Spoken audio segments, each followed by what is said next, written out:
Selain berbau tidak sedap dan menjijikkan, kotoran manusia mengandung mikroba berbahaya yang menyebabkan ratusan ribu orang meninggal setiap tahunnya. Jadi tidak mengherankan bahwa kita biasanya berusaha untuk membuang kotoran kita sesegera mungkin. Tetapi mikroba berbahaya sebenarnya hanyalah sebagian kecil dari kotoran kita. Limbah air kotor kolektif kita juga mengandung banyak sumber daya yang saat ini, sebagian besar kita hanya membuangnya saja. Jadi mari kita ambil waktu sejenak untuk benar-benar menghargai semua bagian dari kotoran kita, bukan hanya yang buruk. Bahkan, mari kita buat diagram pengelompokan tahi. Inilah diagram kelompok kotoran tentang segala sesuatu yang ada di kotoran.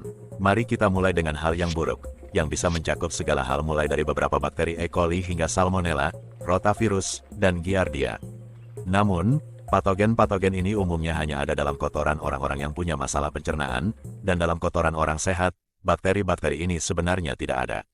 Jadi ketika kita menggabungkan kotoran banyak orang dalam sistem pembuangan air kotor kita, mereka hanya menyusun bagian kecil dari diagram kotoran tersebut. Di sisi lain, bagian mikroba, baik, dari diagram kotoran ini sangat besar. Setengah dari kotoran Anda sebenarnya terdiri dari bakteri sejati.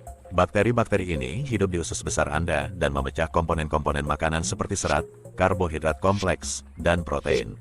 Setiap kali Anda buang air besar, sekitar sepertiga dari semua bakteri penghuni usus Anda dikeluarkan. Tidak perlu khawatir, karena bakteri lainnya berkembang biak dengan cepat, sehingga mereka bisa kembali membuat kotoran.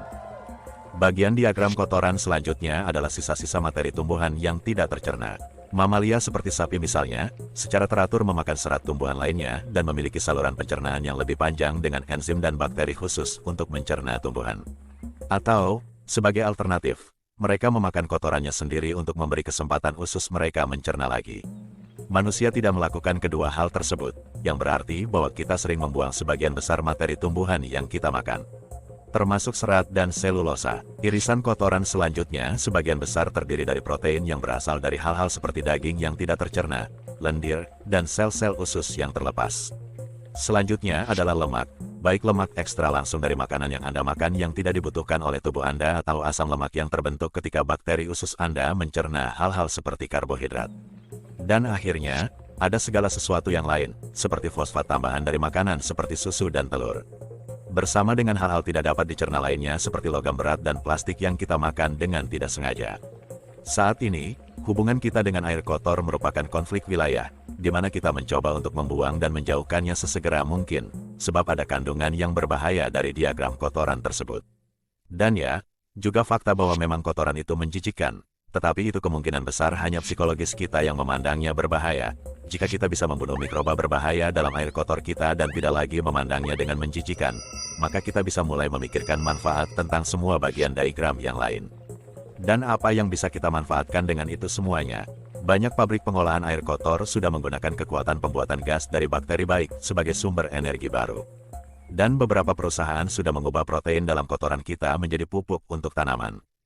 Dan semua materi tumbuhan yang tidak tercerna itu, satu universitas di Australia telah menemukan bahwa, ketika dicampur dengan tanah liat dan dibentuk menjadi silinder, itu adalah bahan bangunan yang baik untuk digunakan. Ya, kalian tidak salah dengar, bahan bangunan.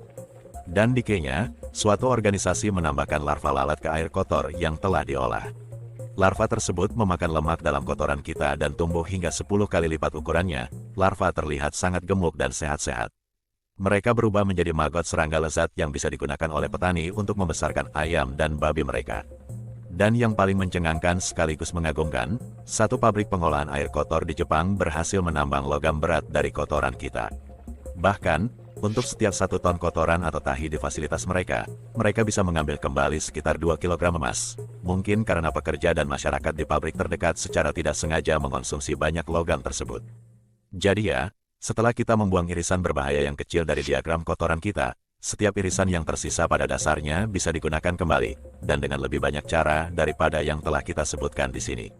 Menarik untuk diingat bahwa kotoran manusia yang seringkali dianggap menjijikan dan dihindari ternyata mengandung banyak sumber daya yang bernilai, seperti emas, dan memiliki potensi besar untuk dimanfaatkan kembali secara kreatif untuk berbagai tujuan, dari energi hingga bahan bangunan dan pakan hewan. Terima kasih telah menyimak ulasan kami kali ini. Pastikan Anda subscribe dan like untuk menantikan video petualangan kami selanjutnya.